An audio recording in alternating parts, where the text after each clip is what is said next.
Hello, welcome to Davita's Stampin' Spot. Looks like I need to connect my camera. And if you were with me the other day, you know that my computer is all messed up. There we go. Good deal. All right, so hopefully you're catching me live today. I'm going to share a technique. It's been a few days since I've done a technique, or a few weeks actually, but I saw this and the lady was just trying to show an efficient way to create some backgrounds, but I'm going to take it and use it just a little bit differently. So I am using some retired masks. I thought I had purchased the new masks, but can't find them today. And I'm sure none of you can relate to that. I'm sure you guys always can find all of your supplies. So I pulled out an old one that's somewhat similar to one of them that's in the catalog. You can find them on, I just forgot to get this out. Let me show you. The masks are on page 128, these decorative masks here, and you can see the patterns up above. And I'm going to be using one that's pretty similar to that one.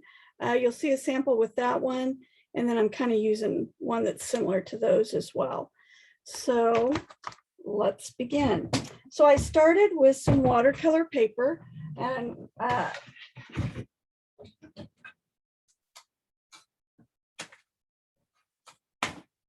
thought I was ready. Okay, it's this Fluid 100, really good paper. I've been told by people that are really good technique crafters that this is some of the best paper that we have out there. And so it absorbs the water really well and really works nicely. So I'm using the Fluid 100 paper. It is, I believe, 5 by 7. So I cut it in half. So I have 5 by 3.5. So I can get 2 out of each sheet. So let's get started. I grabbed some paper towels here because we're going to be working with water. And the first thing I'm going to do is I'm just going to sponge some ink on the watercolor paper with our blending brushes. And I think I'm going to go this way. So I grabbed the blending brushes. I don't know if you've used these. These are amazing. My mom's here today and I had her feel these. She goes, oh my gosh, it's almost like velvet. They're just so soft and so just fun to touch, but we're going to use them. So let me get my colors lined up here. So I'm going to start with Bumblebee, get some ink, and you want to start off the edge of your paper and then slowly blend it in. So that kind of gets the harshness out. You don't get blobs that way. And you want a pretty good thickness of your ink. Okay, so I tried lighter and I found that I liked it just a little bit darker.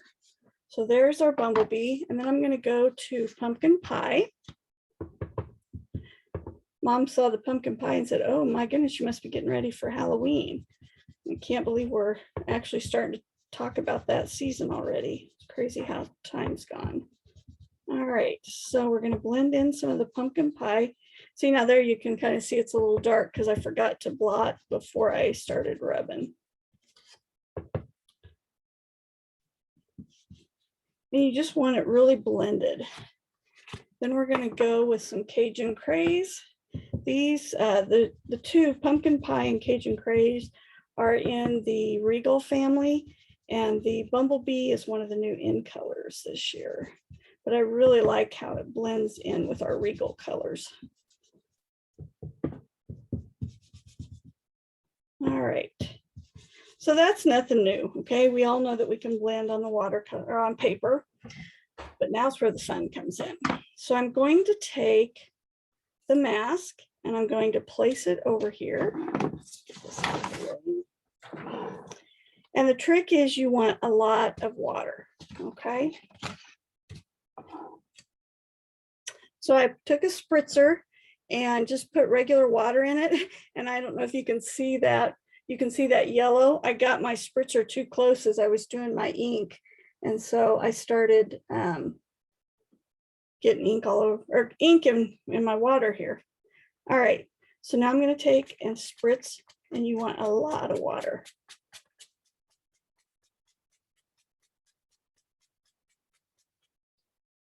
Okay. I'm going to pick this up and we're going to take another one and lay it here. And we're going to turn this over so that all the water I just put is now onto the paper. And we're going to grab a paper towel roll. I thought this was a really cool hint that the lady had. She said if you use a paper towel roll, then you're not dabbing at it and smearing. So you just roll it across there like that. And then we're going to do the same thing here. All right, and then look how that design's coming out. Isn't that cool? This one I rubbed too hard. All right, so it's every time it's just a little bit different, and you can't see the color in there very well, but I got a whole bunch of water over there. So I'm going to go like this again and kind of rub. And I probably should have just rubbed instead of doing the, yeah, see how much better that looks? Okay, so let me see, do I have enough? Yeah, I have enough. So then one thing I tried is I took my blending brushes because I had this color here and I just kind of went like this and it mixes in with what's already there. And it gives it an even different look. So it pulls in some of what the pattern paper was that you couldn't see. And the cool thing with this is every time you do it, you're going to get a different look. And so see, it didn't look like there was hardly anything on that paper that I'd messed it up. But then look how it just gets that really funky, a little bit of pattern here and then a little bit of different pattern there. Isn't that cool? And then go back to this one. That was the original one. Isn't that beautiful? So I'll show you what else I tried.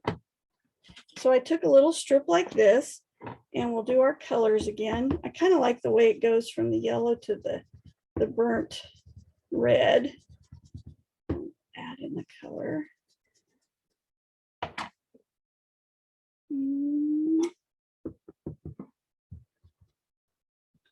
The possibilities with this are just amazing. I was playing today. I was really wishing I had more time to play before the video. With subbing this week and some family things we've had going on, I haven't gotten to craft very much. So today was my only day to prep for today's video. I was wishing I'd had a little more time. All right, so we'll add in. Okay, so that one looks just like last time, right? So now we're going to put the mask over it and spritz it again.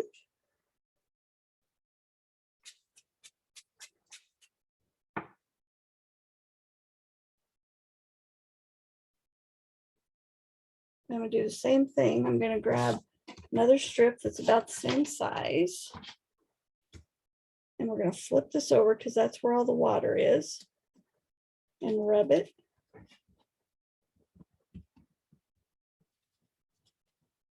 And one of the samples I'm going to show you what I did was I rubbed it like this. And see how it's real light? I let it dry before I did anything, and hopefully we'll have time and I can show that to you. But look at that, isn't that gorgeous? So on this one then, oh, I should have done one of these ahead of time. Let's see if we can get one of these.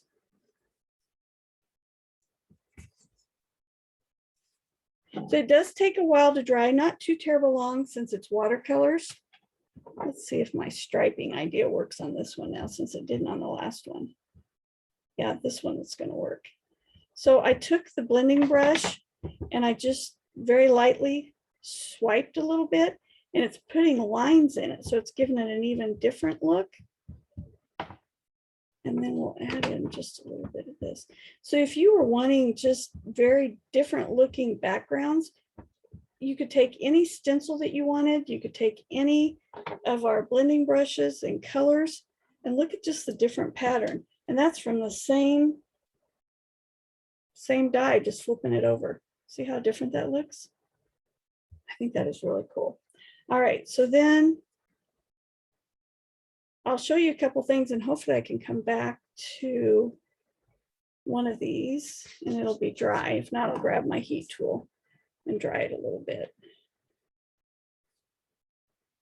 That might work anyway. All right, so I'm going to brush it. We'll see what happens here. So I'm going to dry my template. And now what I want to do is add a little more pattern on top of it. So I'm going to put the template back over, and then I'm going to take the blending brushes and I'm going to blend the pattern over the top of it. So it's just kind of like putting another layer over the top. And I can't wait to see what you guys come up with. Please, please, please try this and then post a picture so we can see what you came up with. Because I think the options are just, you could just go on and on and on and on with this one. So what I did was, okay, first we did the sponging, and then we did the water with the mask, and now I've gone back with the mask again. So look at that. Isn't that cool? So you get a little bit of the color, and then you get the masking with the water, and then you put this mask over the top again. Isn't that fun? I just think that's really cool. The option, like I said, I just can't go on. I know I'm going on and on about that. Just looking to see. Hey, Chris. Hey, Trish. So glad you guys are watching today. It's maybe going to start cooling off a little bit and we can start thinking fall. I kind of feel fall when I start using these colors. All right. So let me show you some of the cards I made from this idea earlier. So here's one. So I did the same thing that I just did with this one, but then I blended in so that there was no white that you could see. And then I did the same pattern just on my bumblebee paper. And then this is the cinnamon cider.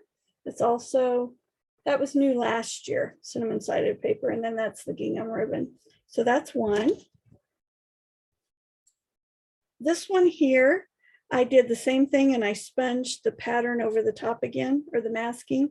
And then I used the gorgeous leaves. Let me grab them here. Did I put them back in the right place? I didn't. Here we go. So there's this stamp set that I'll probably use again in the next couple of weeks and show you some different ways to design your leaves. But it's also got dies. So here's some of the dies that cut out. And then of course it cut out the leaves that I sponged.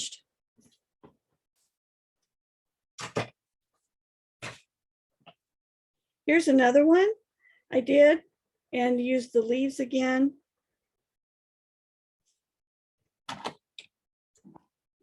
This ink out of the way.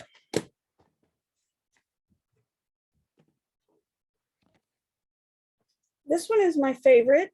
This one almost has a leather look to it because I used the cinnamon cider and then the yellow and then more cinnamon cider. And then after it dried, so after it looked a lot like this, instead of the red, the Cajun Craze, I used the cinnamon cider, the brown. Then I stamped the leaves over the top, added some twine.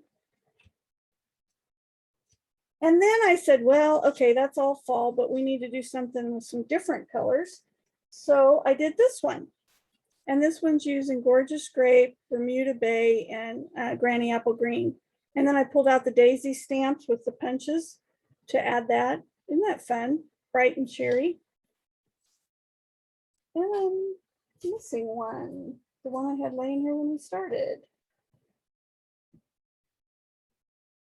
Here's another pattern here. You can see I did the same thing with the three.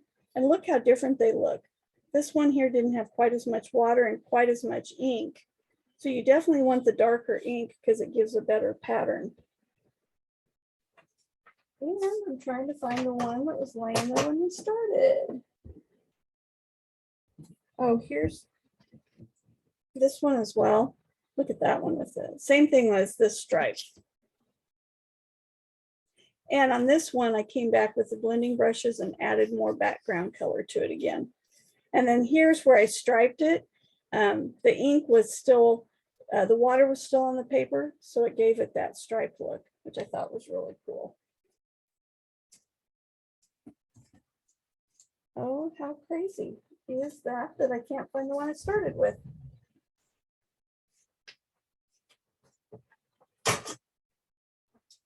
Well, I guess you'll just have to see it on the pictures below because it has vanished.